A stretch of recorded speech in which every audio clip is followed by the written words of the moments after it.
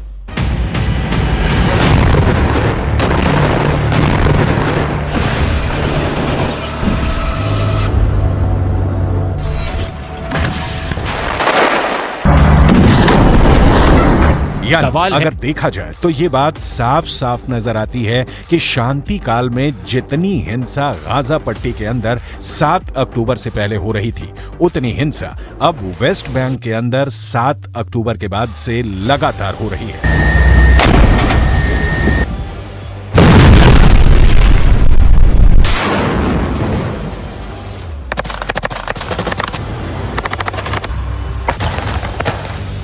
और ना सिर्फ इजरायल के सैनिक वेस्ट बैंक के फिलिस्तीनियों को अपना शिकार बना रहे हैं, बल्कि इसके अलावा भी वेस्ट बैंक के अंदर फिलिस्तीन भी आपस में बंट रहा है।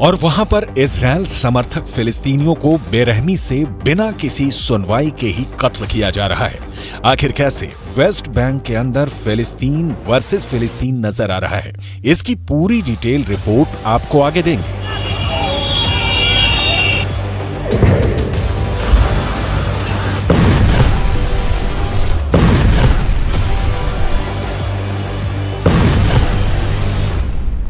लेकिन सबसे पहले हम बात करेंगे किस तरह से वेस्ट बैंक के अंदर बीते 24 घंटे में एक ऐसा खूनी गदर मचा जिसमें 6 फिलिस्तीनियों को इजराइल ने मार डाला।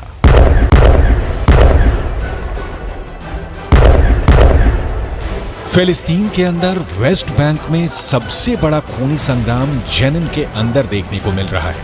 ताजा घटनाक्रम भी जेनिन का है, जहां पर इजराइल की सेना घुसकर एक्शन ले रही थी।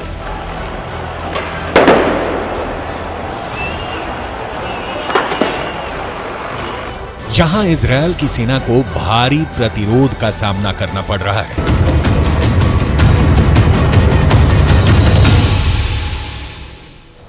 और अब बहुत बड़ी खबर सामने आ रही है जिसने म्यूजिक इंडस्ट्री को एक बार फिर से बुरी तरह से हिलाकर रख दिया है। सिद्धू मूसेवाला के बाद पंजाब के एक और मशहूर सिंगर और एक्टर गिप्पी गरेवाल पर हमले ने पूरे देश में सनसनी फैला दी है। गिप्पी गरेवाल ने अपने ऊपर हुए हमले को लेकर नेटवर्क 18 से खास बातचीत की है और बताया है कि उन पर हुए अटैक का सच क्या है। गिप्पी गरेवाल ने हमसे एक्सक्लूसिव बातचीत में बहुत सी बातें सामने रखी हैं जो आपको हैरान कर देंगी। गिप्पी गरेवाल ने अपने ऊपर हुए हमले को लेकर गैंगस्टर लॉरेंस बिश्नोई के बारे में क्या कुछ बताया है और बॉलीवुड एक्टर सलमान खान के बारे में क्या बताया है। आपको गिप्पी गरेवाल से बातचीत जरूर देखनी चाहिए। कनाडा में पंजाबी सिंगर गिप्पी गरेवाल के घर पर हमला हुआ और इस हमले में भी लॉरेंस बिश्नोई का कनेक्शन सामने आया है। गिप्पी गरेवाल से बातचीत को बहुत गौर से आप देखिएगा, आपको इस हमले के बारे में वो बातें पता चलेंगी जो अब इस केस की इन्वेस्टिगेशन का रुख तय करेंगी। सुनिए। ये कनाडा में कहां पे आपके घर पे फायरिंग हुई है और कब हुई है ये फायरिंग? ये रात को हुई जी, ऑलमोस्ट 12:30-1 बजे। तो घर मेरा वेस्ट वैंकूवर में है, वहां पे हुई है। तो भी हमें खुद समझ नहीं आ रही कि ये हुआ क्या है, क्यों हुआ है। मतलब पता ही नहीं था कि ये कैसे, मतलब ये कैसे हो गया। और आपकी गाड़ी के ऊपर फायरिंग हुई है ये कोई? जी हुई है, उसके ऊपर भी हुई है, गाड़ी के ऊपर भी हुई है, गैराज के ऊपर हुई है। गिप्पी जी, ये सलमान खान का नाम से एक पोस्ट आई है जिसमें सलमान खान के नाम का जिक्र है लॉरेंस बिश्नोई की तरफ से, उसमें दाऊद का नाम है। ये आपका क्या एंगल आ रहा है? एक्चुअली जब ये वारदात हुई तो पहले तो मैं ये शॉक था, क्योंकि आज तक जिंदगी में कंट्रोवर्सी में नहीं डला, मेरी किसी के साथ दुश्मनी नहीं है। तो मुझे यही समझ नहीं आ रही थी कि ये कौन हो सकता है, मैंने ऐसा क्या। तो जब पूछता ही तो वो तो मेरे लिए बहुत शॉकिंग था, क्योंकि सलमान खान का जब नाम आया तो मेरी कौन सी सलमान खान के साथ दोस्ती है। तो एज अ मतलब मैं फिल्मों में काम करता हूँ, मैं वहाँ पे गया, प्रोड्यूसर जिसकी फिल्म थी उन्होंने सलमान को ट्रेलर लॉन्च में बुला लिया। मैं तो खुद उसको वहाँ पे मिला हूँ, उससे पहले मैं बिग बॉस में गया था तो तब मिला था। मेरा कुछ लेन देन ही नहीं है, ना कुछ दोस्त है, या तो वो ना बहुत दोस्त है, मेरी फ्रेंडशिप है, जहाँ उसका गुस्सा निकाला जा रहा है। तो मेरे लिए तो मतलब अभी भी शॉकिंग है, मैं प्रोसेस नहीं कर पा रहा है इस पूरे चैप्टर को कि मेरे साथ क्या हुआ है। गिप्पी जी, क्या लॉरेंस बिश्नोई ने कभी आपको धमकी दी थी इसके पहले? और आप पंजाब जाते हैं तो आपको सुरक्षा मिलती है, आप मोहाली के रहने वाले हैं। नहीं, एक्चुअली लॉरेंस बिश्नोई ने मुझे कभी कॉल नहीं है, अभी भी नहीं आया कोई मुझे कॉल, मतलब पहले भी नहीं आया, अभी भी नहीं आया। जब ये चीज हुई तो मेरे को तो यही था कि ये हुआ क्या, मतलब अभी भी मैं प्रोसेस नहीं कर पा रहा पूरी चीज। तो अभी आप समझ सकते हैं मेरी। तो आपको किस पे शक हो रहा है? आपकी लॉरेंस से कोई दुश्मनी नहीं, कोई फिरौती या आपसे पैसे मांगे गए हों? नहीं, अभी तो कुछ नहीं, बट अभी जो उन्होंने पोस्ट पाई है वो मुझे समझ नहीं आई। मतलब कि मैं, या तो होता कि मतलब पता होता है कि यार ये बंदा उसका दोस्त है या कुछ ऐसे, या उनको हो सकता है कि उनको ये बुराई बहुत लगा कि ये चीज है, वो मुझे समझ नहीं लगी। बट मेरी कोई दोस्ती नहीं है और सलमान के साथ कुछ ऐसा नहीं है। वहाँ पे गए तो वो ट्रेलर लॉन्च किया, वहाँ पे और भी आर्टिस्ट थे वो भी गए थे, बट ऐसा कुछ नहीं था। तो ये बिग बॉस की बात कर रहे हैं आप? बिग बॉस की नहीं जी, ट्रेलर लॉन्च की बात कर रहे हैं। जब हमारी एक फिल्म आई थी मौजा मौजा, उसका ट्रेलर लॉन्च, उसमें सलमान खान आए थे। जी उस पे आया। तो आपकी सलमान खान से कोई दोस्ती नहीं है? नहीं ठीक, बिल्कुल नहीं। और मतलब मैं उनको एज ए स्टार जानता हूँ जैसे बाकी लोग जानते हैं। और गिप्पी जी, आप घर में मौजूद थे जब ये फायरिंग हुई है? नहीं जी, मैं मौजूद नहीं था, मैं बाहर था। ये कनाडा में कहाँ है आपका घर जहाँ पर ये फायरिंग हुई? बताया जी पहले, वेस्ट बंगाल में। और आपने पुलिस को सूचना दी है कनाडा में? जी। शुक्रिया न्यूज़ 18 से बात करने के लिए।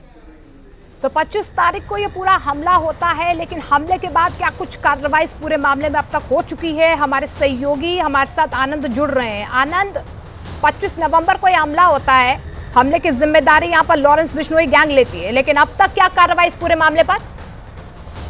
जी देखिए मोनिका, कनाडा में पूरा मामला दर्ज है। कनाडा पुलिस वहां पे पहुंची थी और खुद गिप्पी ग्रेवाल ने न्यूज़ 18 से बात में इस बात का दावा किया कि कनाडा पुलिस वहां पे पहुंची थी, उनके घर पे फायरिंग हुई है, उनके गराज पर, उनकी लग्जरी गाड़ी पे। देखना होगा कि इस पे किस तरह की कनाडा पुलिस कार्रवाई करती है, क्या शूटर्स को गिरफ्तार करती है, क्योंकि लॉरेंस बिश्नोई इस समय साबरमती जेल में बंद है और गृह मंत्रालय का एक आदेश है कि 1 साल तक उसकी कोई पुलिस कस्टडी फिजिकल तौर पे नहीं ले सकता है। तो इसमें अब देखना होगा कि किस तरह से कनाडा की सरकार है, कनाडा पुलिस किस तरह का रुख अख्तियार करती है। लेकिन इतना साफ है कि गिप्पी ग्रेवाल ने ये बात जरूर मानी है कि सलमान खान के साथ दो मौके पर वो मिले हैं, एक बिग बॉस में और एक फिल्म के लॉन्च पर। और शायद यही वजह है जो दिल्ली पुलिस के अधिकारी बता रहे हैं। बिल्कुल, अब देखना होगा आगे क्या कुछ कार्रवाई इस पूरे मामले में होती है। शुक्रिया आनंद फिलहाल इस तमाम जानकारी के लिए। लेकिन गिप्पी ग्रेवाल भले इनकार कर रहे हैं, लेकिन इस हमले की जिम्मेदारी गैंगस्टर लॉरेंस बिश्नोई ने ली है। रिपोर्ट है कि लॉरेंस बिश्नोई ने गिप्पी ग्रेवाल को धमकी देते हुए कहा कि वो चाहे तो सलमान खान भाई को कह दें कि अगर वो उन्हें बचा सकते हैं तो बचा ले। लॉरेंस बिश्नोई वही गैंगस्टर है जिसका नाम सिद्धू मूसेवाला हत्याकांड में सामने आया है। लॉरेंस बिश्नोई के गैंग ने कहा है कि 25 नवंबर को कनाडा के वैंकूवर के व्हाइट रॉक इलाके में यहां पर हमला हुआ है। यह हमला पंजाबी सिंगर गिप्पी ग्रेवाल के घर पर हुआ, वो उसी ने करवाया है। फेसबुक पर लॉरेंस बिश्नोई नाम के एक अकाउंट से इस हमले की जिम्मेदारी भी ली गई है। और इससे पहले आपको बता दें कि मई 2022 में ही पंजाबी सिंगर सिद्धू मूसेवाला की हत्या की जा चुकी है। इसमें गैंगस्टर गोल्डी बराड़ ने हत्या की जिम्मेदारी ली थी, साथ में लॉरेंस बिश्नोई का नाम भी सामने आया था।